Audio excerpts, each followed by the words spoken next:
I guess. So I'll book probably a lot of you guys in this room, right? Yep. So nice to meet you guys in person. I don't get to go to a lot of the shows that I book because doing a lot of weekend stuff. I do a lot of travel. I practically live in friggin' Canada. I got to go to Toronto first thing in the morning. I'm either in Toronto or friggin' Montreal. You're everywhere, man. Yeah, they have me in London, New Zealand, LA, Texas, all over for my work. So wow. yeah, it kind of f's up my schedule pretty bad. So you do the booking stuff as like a hobby? I do it because do you remember the Pirates Den? Of course. I remember the Pirates Den. Okay, the Pirates Den burned down one day, sadly, as we all know, and there was nowhere for the bands to play.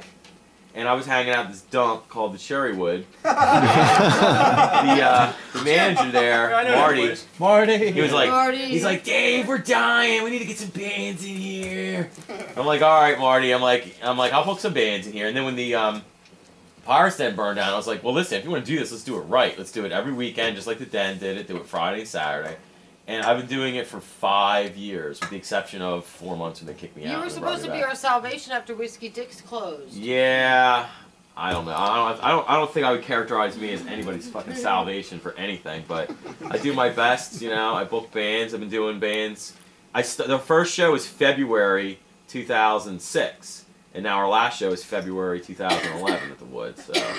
You know, 5 years later, 6, 7, 8, 9, 10, 11. Yeah. Shout out to Johnny Russian. For no fault of your own, they're shutting the place down. Yeah, oh yeah. Well, the reason the Wood's go, let's be clear on why the Wood's going. The Wood's not going out of business. The Wood is leasing that building. You know, ever notice there's a mattress store on the other side? Okay, some douche owns that building and sold it 10 fucking years ago. He sold it to some other even bigger douche who decided that when their lease was up, and they had 15-year leases, so the Woods lease was up. This guy doesn't want a bar in there. He wants to rent it out to, fuck knows, I don't know. So he's not renewing their lease. So they got no choice to go. So the liquor license that the Wood has is a Class C, or whatever the fuck that is, for a bar and a liquor store, right? So the township will not honor that license anymore. That license is doesn't exist anymore. So they can either do a bar or a liquor store. And how the owners like liquor store, you know, it's easier and more money, I guess. I don't know. I've never owned either, so I wouldn't know. Sherwood Liquor Store is now relocating across. Yeah, they bought that. They bought or are renting. I don't know, that Hometown Video Store across the street, and that's where the Cherrywood Liquor Store will be. But the bar is just non-existent. It's gone. Yeah. So what's going to happen? So we sold the entire property, and what's going to be there? Nobody knows. It'll be a video store, stupid. Yeah, another video store. I don't know, fucking tire store. Who knows? It will not be a bar. The reason that it's not going to be a bar is because the new owner doesn't want. He owns like 100 strip malls. He doesn't want to sell alcohol in any of his properties that he owns. That's the rumor that I heard. Whatever the case may be, he's not renting it to them. So he's screwing them, basically, is what it is. They're not going out of business. They're being screwed by by a property dispute. So. They're not, it's like if you're renting a house from somebody and then that owner sells the house to somebody else, so that person doesn't, who's been in that situation? I don't want you as my tenant. Get the fuck out. Lease is up. Yeah, it happens. It's it's legal. It's business is business. So that's why. Because a lot of people are like, oh, why is the Wood going out of business? And the key thing is, no, they're not going out of business. They're just being fucking forced out. So I'm going to the Pennant on Fridays. Hopefully. Saturdays, Tom, the owner of the Pennant, will give us Saturdays, because you know what they're doing Saturdays at the Pennant now? Dance Party USA or some crap. Worse, they're doing fucking Latin night. Oh, nice. Like salsa? Everyone has two thumbs way the fuck down. That'll last about 2 weeks. Yeah, exactly. Thank you. I don't think that'll last. I don't think that's the correct thing. 2 weeks, he'll make no money. Yeah, it's not right going to do well. Nah, Latin night he'll be calling you in 3 weeks. Yeah, I mean... It could be worse than karaoke. You know, that's a horrible venue for Latin night. So Tom switched me to Fridays, right? So, all right, I'll take Fridays. I'll take anything I can get. So my first official show is this Friday, or not this Friday. I'm sorry, Friday, February 18th. Yeah, not this Friday. This Friday is going to be a huge Cherrywood show. It's going to be the last time I'm ever going to be in the Cherrywood, ever. And it's going to be Hickson, Vicious Circle, Flesh Engine, Machines Penalty, and I stuck because Mortal Decay had to drop off. I put Evolution on last. It's Mikey Z's band. You guys know Mikey Z? Yeah, he used to do sound at the Wood. He's that tall, skinny dude with long hair. Yeah, that dude's band. And Bobby O, the drummer. I don't know the singer's name. But anyway, they're going last. So you guys are going on right after Higson, or right after Vicious Circle. So it's gonna be like 9, 10, 11, 12, 1. So yeah, that show's gonna be awesome. Saturday is Spur Gang and.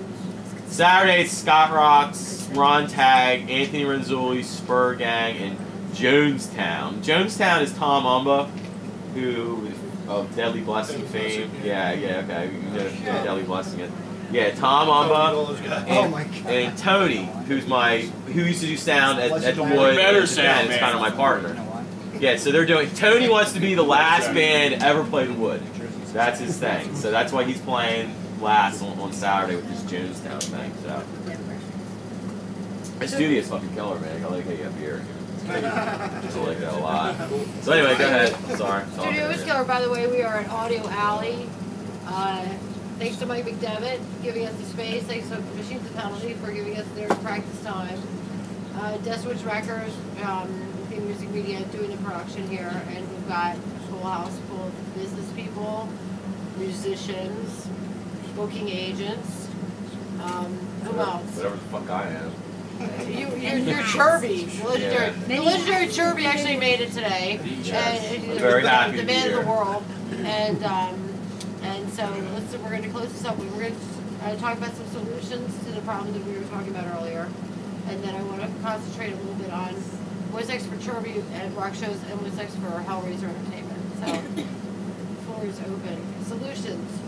I think maybe we should all band together and do a little more show swapping. I think with that though, you would have to.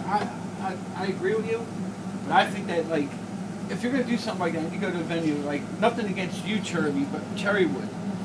Band comes in to Cherrywood and brings 60-something people. That 60-something people most likely is buying alcohol. So that bar is making money from the 16 people that you brought in. I think bands should be compensated. Yeah, as far as bringing in people. So if you band, so hold on. Most venues, if you do over not a lot, none around here.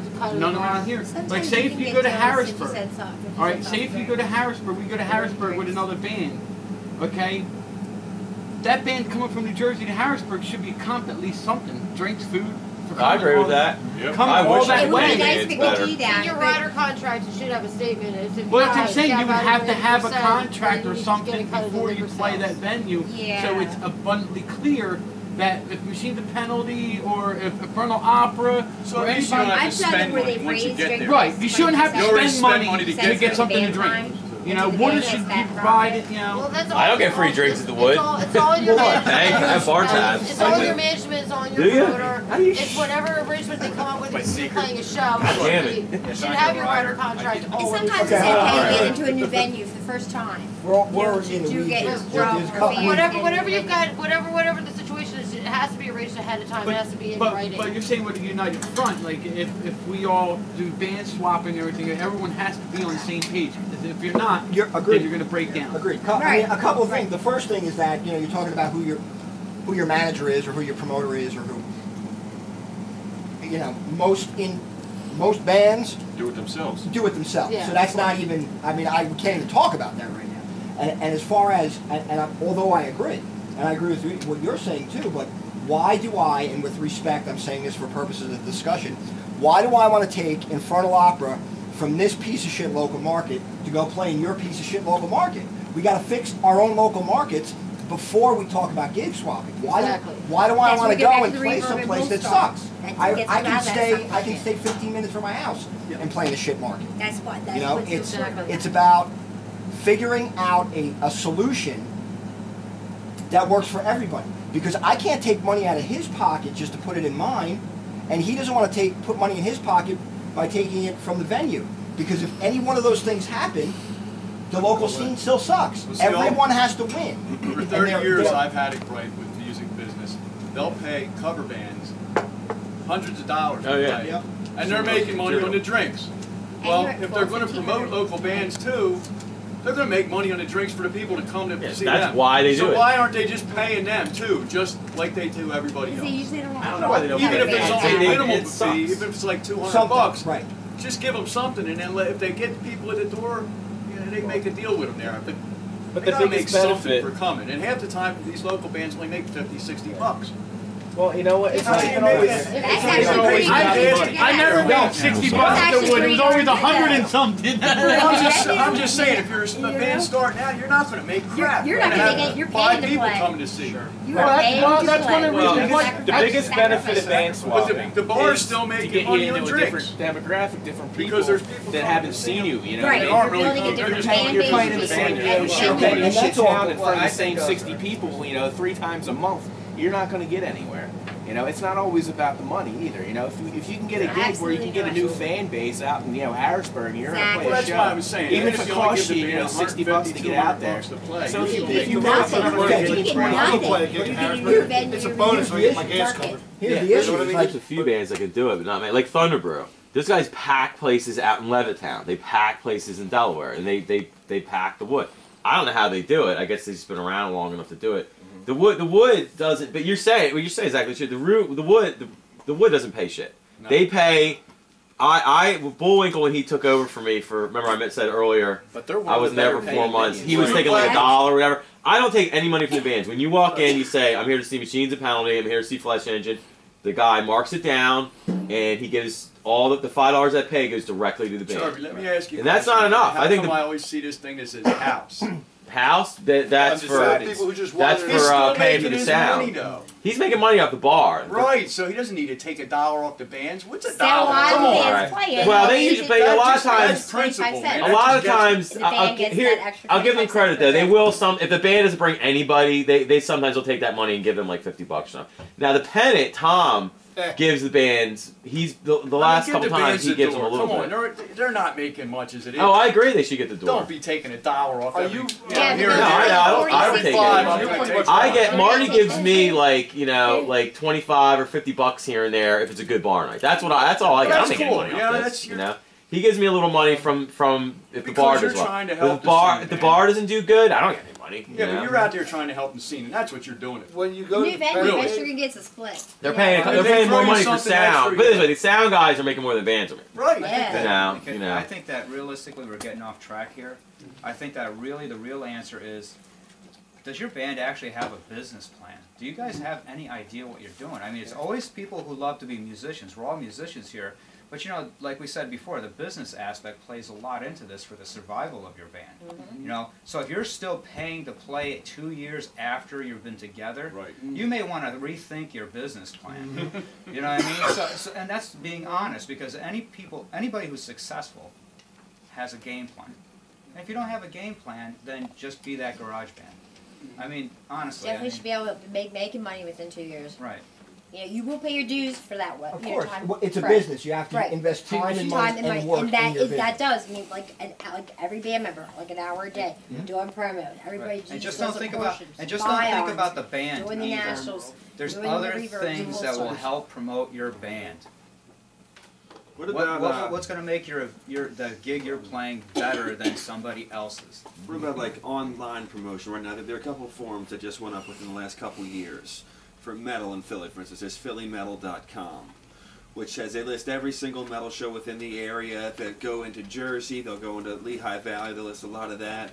There's one that just opened up. It's going to have a radio site attached to it at phillylocalmusic.com. Just started a little while ago. That's meant for all genres. Black Collar Radio. Black Yeah. Collar Radio. Black Collar Radio. They're stand-up dudes. They did the show down in Millville over in October Incredible at Terra in the show. Woods. It's a great show, great turnout. It was fun. I guess But they're that's cool how many guys. viewers It's do they like have? the 191 will come I and wanna we'll build do the a live DNA, broadcast we'll from find any show you ask us to, and Yeah. we'll re-pull people in. Well, see, the whole issue with outfits like those websites is they're just as much at fault as the bands are with the lack of promotion. They don't promote themselves. So how are you going to promote others and say, I'm going to list, every metal show for the next 6 months up on this page? If nobody knows about it, it doesn't matter. Yeah, I didn't know about that. I truthfully do very well on Facebook. I mean, I have like all but 4,000 people that I can hit up. Well, They're in that genre. Yeah, but They're all the dudes thing out. about Facebook is like for this Cherry I Wood hate show, it, but you know. you'll get 150 people saying they'll be there, but you'll get 60. You know what I mean? But 60's better than 5. The best you know, way I to mean, if promote you're is pulling good somebody- old, just get flyers made Do up it. and go and hand them out. Flyers everywhere. That's the If only way to anything- do it. any band that's playing your genre. But then that goes back Flyers to all what over you were the parking saying, lot, Brad, you know, about market. it's not about the money. I beg to differ. It is about the money because nobody here has the money to put out of their pockets to get 150 flyers. You get 1,000 flyers made up for $30. Dude. Yep. Okay, well, $30 now. You know, instead of paying our guys to carry amps and stand there and be shit faced, we can get some flyers. Okay, but you know, in the same token, Good thinking. And carry your own. No alcohol in the riders. Is how no alcohol. Well, you know, one other thing not to is like what separates everybody else from another band? Do you have some kind of topic you want to discuss? Like I'm purposely for my band I'm now on a magazine called Culture Asylum, and I have a monthly article, and I'm doing the Lovey and Enya show because I want to promote local bands. Right. You got to get your face out there, and you have to have something that you have a gripe about with the mass media, the public, the government, whatever. There's something that your band really discusses and hates, right? Right. Well, we got a pretty wide range. Right. Yeah, we hate everything. We need a lot of we hate everything. Index cards, stayed on point. That's right. But you have to have some kind of thing that you believe in that can focus the band. If we all believe in something, then you focus and work on it. Like she says, an hour a day each. Right. Yeah, mandatory. I mean, you know, we're blaming the clubs and we're blaming agents and we're blaming promoters, but you know, a lot of